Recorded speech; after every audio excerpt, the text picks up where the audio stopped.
well, it's called Ubihibi. That's the big one, which you will see later on.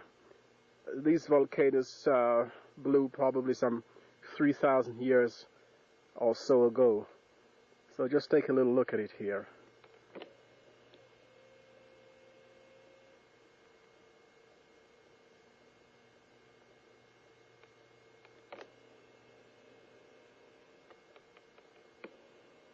As we look around this barren valley, you can get some view. It's absolutely incredibly large, this whole terrain. As I said, it's totally barren and desolate. There are a few shrubs and the hardy variety of plants and stuff like that, but it's, on the whole, it's pretty, some of the vegetation, there is sparse vegetation there. On the whole, it's pretty barren, as you can see.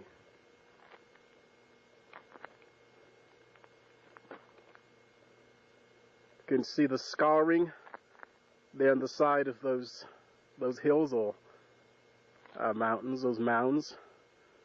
Over the thousands of years, erosion and denudation has taken place.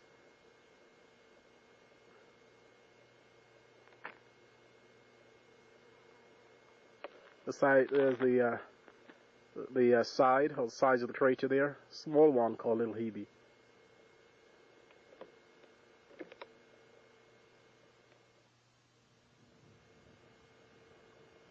Okay, we're looking down on the big volcano, the big crater, the extinct volcano of over 3,000 years ago.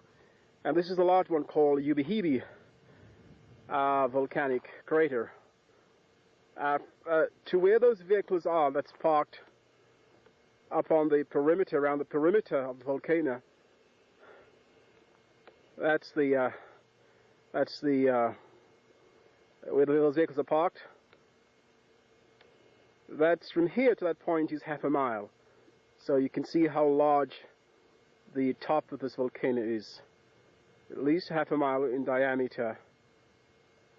Let's bring those vehicles in. That's a distance of half a mile. Let's look down into the crater here. Down inside.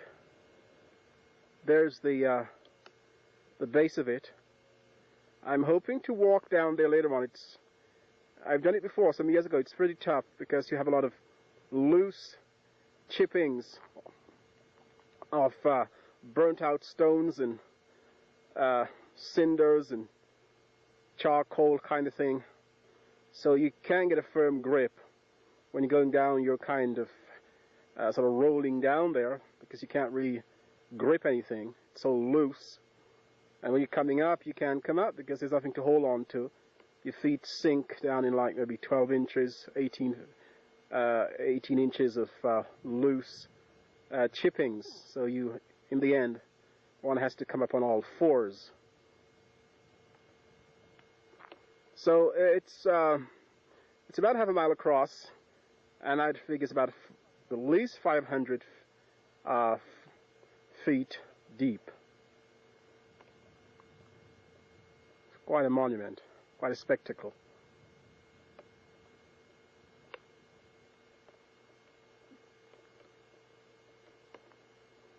Merl is somewhere out there by one of those vehicles, one of those cars.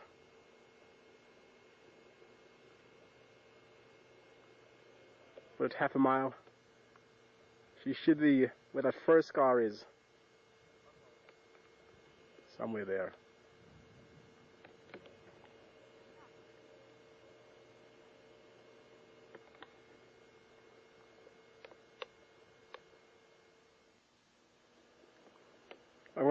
I'm going to try and attempt to go down in the crater of the volcano. That is the base of it. Looking at about at least 500 feet down there. Let's look around the rim of it. It's very high.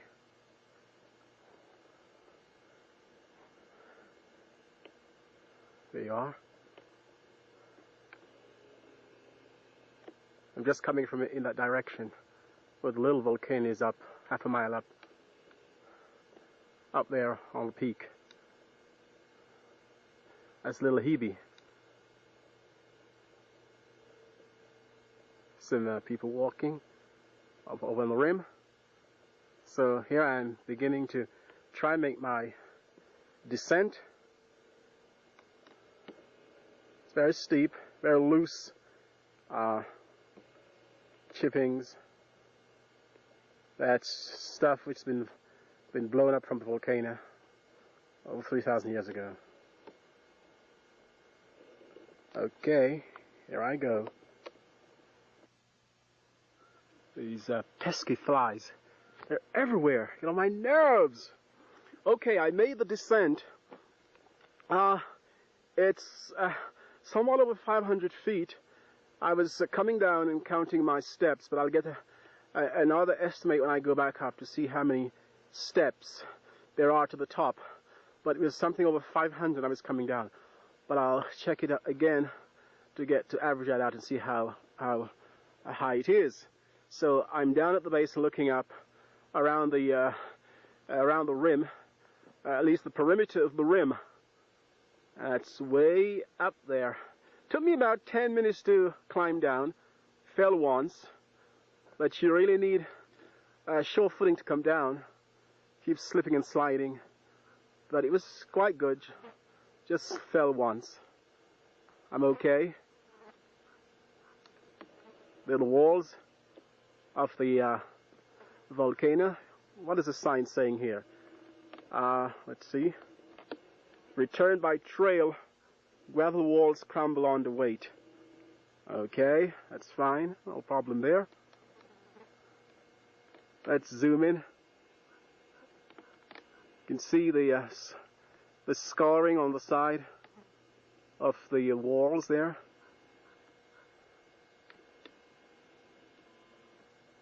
You know, the channels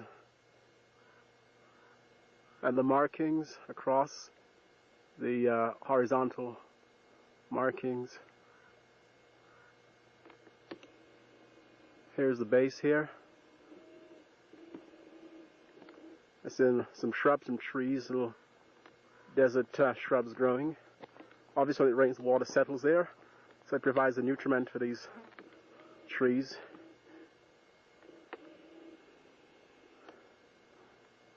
Okay, let's have a look.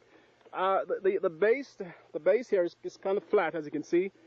The area of the space here, it's really hard to say. Let's look around. Just right here, where it flattens out. All right. Okay, let's get a quick estimate. Oh, an eighth, a 16th of an acre, probably the base of it. Okay. Tune out. Okay, another shot before I ascend. Go back up to the rim. There's where I'm heading. There's a sign on the left of this kind of white crop of rock. You see this rock looking like white? Is that? It looks white here, but it's kind of like clay, really. Oh dear. There's a sign. That's the entrance to come back. Came down. We're heading back up there shortly. And we go around. There's a bird squawking somewhere up in the clefts of the rock. It's not squawking anymore. Probably heard my voice and saw me and stopped making all that noise, giving itself away. Not squawking anymore. It's obviously seeing me and hearing me. So it stopped. Alright.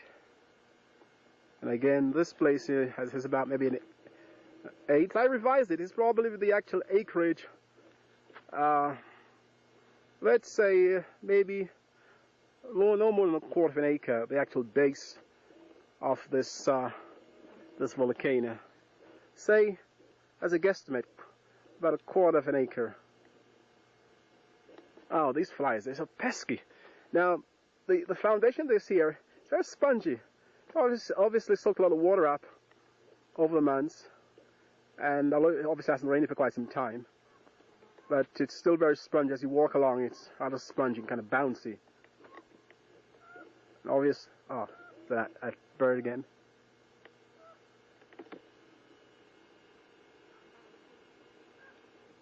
That was not a hawk. Can't see it. It's hiding somewhere. So small. These flies get on my nerves. Oh my god. Oh, battery's going. Alright. Bye bye. Okay. Okay, so far I'm at the 600-foot mark. Oh dear. It's certainly much more than 500 feet than I thought. Because when I started counting the first time, I had only started about 2/3 of the way down. That's how I arrived at something like 500. But I've been climbing. I'm taking rest. It's very hard at this stage. And it's 600 feet so far. And I have about another at least 200 foot to get to the top, which is up there, about 200 feet at least more. Up there. That must be Merlin. That's Merlin, I think. Yeah, and I think she's looking at me through the binoculars. That's Merlin there, and she's looking at me through the binoculars. So I have 600 feet. I have about at least 200 feet more to go up on this path. It's very, very gritty. It's almost impossible to get up there. You have to be on all fours to sort of clamber up, to crawl up there. It's so loose. It's at least, 45 degrees, 60 degrees climb. Alright, so notice there's no one down here. I'm the only one who's stupid enough to come down in this valley here. Not a soul is in sight. Nobody wants to attempt it, except crazy old George. Over and out. It's. You know, I was up at the top there until you started climbing. That's the time You came down? Okay, the final estimate of this climb, stepwise, is just over 800 feet. So, my first guess of 500 was totally off.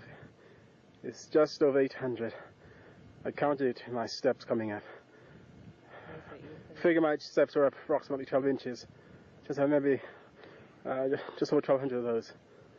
Alright, so this is the Ubihibi extinct volcano. Right, Marilyn, how are you enjoying so far? Well, it's fine. I've never seen anything like it.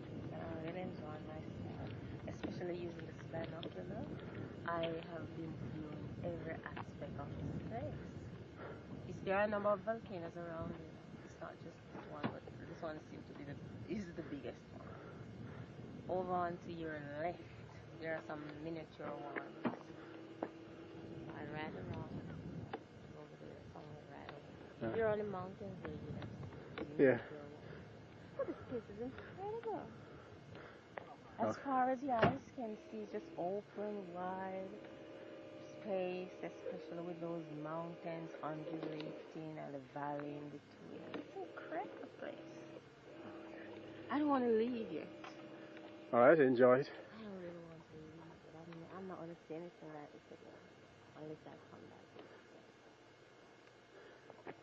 You did a good job going down there. No, there's somebody that wants Why to do you do it? Somebody that wants to do it. You notice that? Oh my God, it's treacherous, especially when you were coming. Started. What happened? We're on the sand dunes. We're visiting the sand dunes and the desert in Death Valley. It's a vast expanse of sand dunes. And the sun is incredibly fine.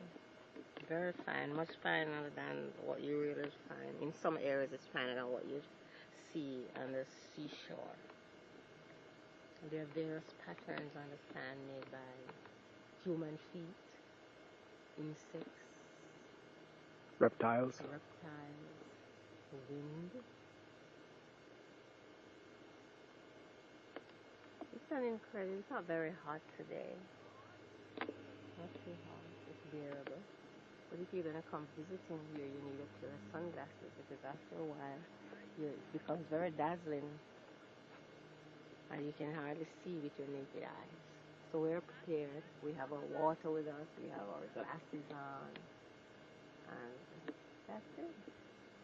So you're seeing a view of the sand dunes with the mountains there in the background.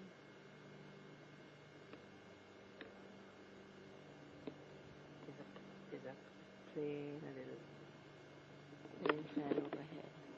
You can hear the sound. It's incredible, the mountains all around. And these sand dunes are here. Not only in Arabia do we find sand dunes, but we can also find sand dunes right here in the United States, California, Death Valley.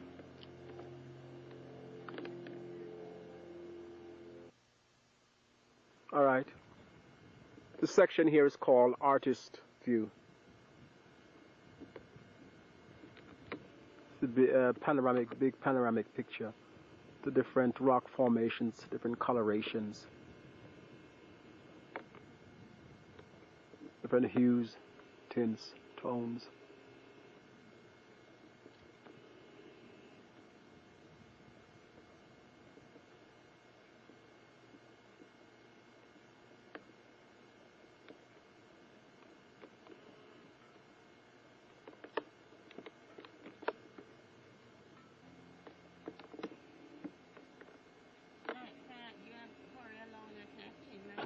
Yes, change it. This area, as I said earlier on, is called Artist View. And again, the different shades and tints and tones in the rocks, I think. That's why it's called Artist View. Over to the left, you'll see the salt beds, dried out lakes. What you have now is just deposits of salt.